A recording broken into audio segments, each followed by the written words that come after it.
मेरे सभी शेर और शेरनियों, लोकतियाँ और मुहावरे को लेकर के आप परेशान हैं तो भैया आज के बाद इस वीडियो को देखने के बाद आपके पेपर में जब लोकतियाँ और मुहावरे जब आएंगे हिंदी में तो आप इसको भूलोगे नहीं, क्योंकि यहाँ पर सरल तरीके से हम लोग इसके अंदर लोकतियों और मुहावरों के अंदर घुसेंगे और इसका पोस्टमार्टम करेंगे।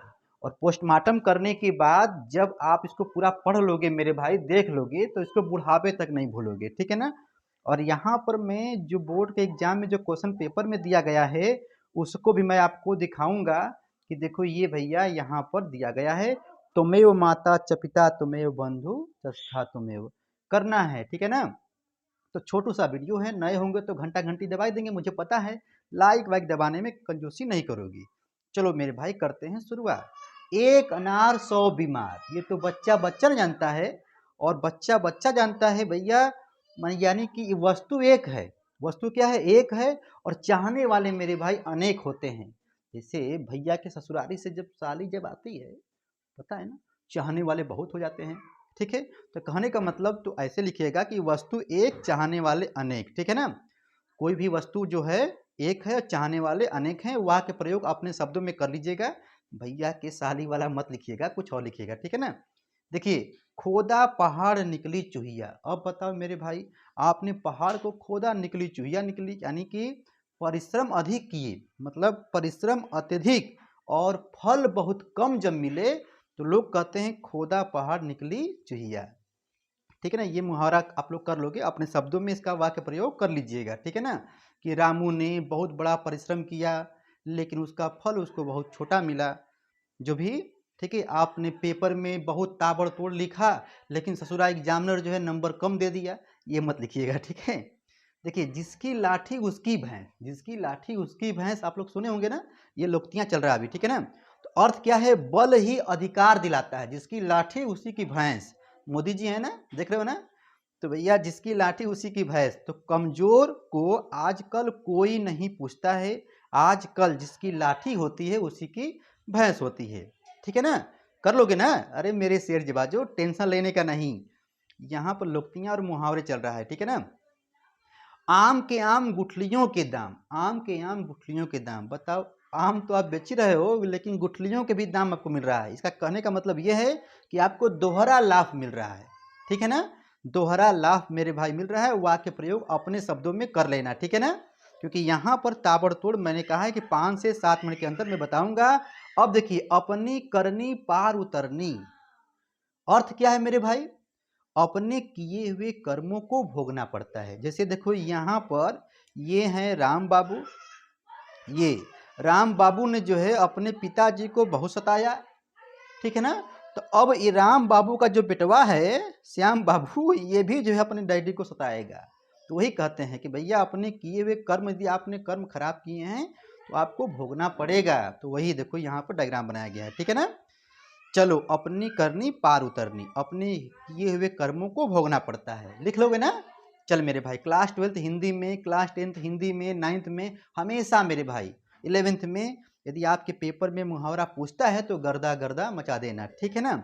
अब देख मेरे भाई, मुहावरा अंगारे उगालना, सॉरी, अंगारे उगलना का मुहावरे का अर्थ क्या होगा मेरे भाई? अंगारे उगलना, अरे यार ये तो बहुत अधिक बोल रहा है, ऐसे बोलते हो ना, अंगारे उगल रहा है, मतलब क्रोध में कठोर वचन कहना। क्रोध में कठोर वचन जब कहोगे तो लोग कहते हैं अंगारे उगल रहा है यार मुंह से, ठीक है ना। अपने शब्दों में वाक्य प्रयोग मेरे भाई लिख लेना। अंगूठा दिखाना, किसी वस्तु को देने से साफ मना कर देना। आप किसी से कुछ मांगते हो, उसने कहा अंगूठा दिखा दिया, ले ठेंगा, ठीक है ना। अंगूठा दिखाना मतलब किसी वस्तु को देने से साफ मना कर देना, ठीक है ना। अंधे का लकड़ी होना, एकमात्र सहारा होना, अंधे का लकड़ी होना मतलब मेरे शेर जबाजो एकमात्र सहारा होना, ठीक है ना। इसको आप लोग लिख लीजिएगा, ठीक है। आंख में धूल झोंकना मतलब धोखा देना, आंख में धूल झोंकना मतलब मेरे भाई क्या लिखोगे? धोखा देना। मुहावरे का अर्थ क्या होगा मेरे भाई? धोखा देना, ठीक है ना। चलो भाई, हिंदी मेरे भाई चल रहा है, class 12th Hindi, class 10th Hindi, class 9th Hindi, ठीक है ना। अपने पैरों पर खड़े होना, अपने पैरों पर खड़े होना मतलब किसी पर निर्भर न होना, मतलब अपने पैरों पर खड़े होने का अर्थ क्या है भैया बताइए मुहावरे का अर्थ? तो बच्चा मुस्कुरा के बोलेगा किसी पर निर्भर न होना, ठीक है ना। अपने शब्दों में लिखिएगा वाक्य प्रयोग, क्योंकि वाक्य प्रयोग आप अपने शब्दों में लिख सकते हैं, इसके लिए आपको छूट है। अपना उल्लू सीधा करना मतलब अपना स्वार्थ निकालना।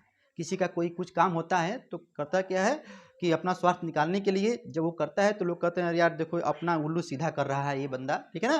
तो वही बात, अपने पाँव पर कुल्हाड़ी मारना, अपने ही पाँव पर कुल्हाड़ी मार रहे हो ना, यानी कि अपने हाथों से ही अपनी हानि करना, अपने हाथों से ही अपनी हानि करना मेरे भाई, ठीक है ना।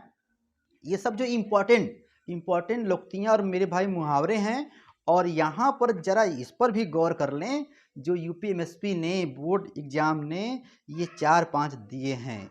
और एक करना होता है मेरे भाई, देखिए तलवार की धार पर चलना, तलवार की धार पर चलना मतलब बहुत कठिन कार्य करना, या इसको ऐसे भी कह सकते हो सतर्कता से जोखिम भरा कार्य करना, मतलब बहुत कठिन कार्य करना, ठीक है। तलवार की धार पर चल रहा है बंदा, ठीक है, अरे यार तुम ये काम कैसे कर दिए यार, इस काम को तो करने के लिए तलवार की धार पर चलना पड़ता है, ऐसे।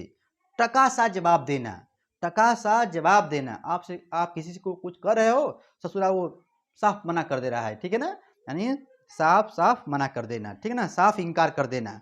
दाल में काला होना, दाल में काला होना बोलते हो आप लोग, ठीक है ना, यानी किसी बात पर संदेह जब होता है तो उसको कहते हो कुछ दाल में काला है, ठीक है ना। नमक मिर्च लगाना मतलब, नमक मिर्च लगाने का मतलब ये है कि किसी बात को बढ़ा चढ़ाकर कहना, किसी बात को बढ़ा चढ़ाकर कहना। लोकोक्तियाँ और मुहावरे, ठीक है मेरे भाई ना, तो ये दिया रहेगा कि मुहावरों में से किसी एक का अर्थ लिखिए और वाक्य प्रयोग करिए मेरे भाई, 1 नंबर अर्थ पर, 1 नंबर वाक्य प्रयोग पर, ठीक है ना। ये क्लास 12th हिंदी के लिए है, उसी तरह क्लास 11th में भी होगा, क्लास 10th में भी होगा। मुहावरा ये कॉमन चीज़ है मेरे भाई, नए होंगे तो घंटा घंटी दबाई दिए होंगे अब तक, ठीक है ना। लाइक वाइक दबाने में कंजूसी मत करना, हम आएंगे ठीक है मेरे भाई बाद में, ठीक है, बाय बाय।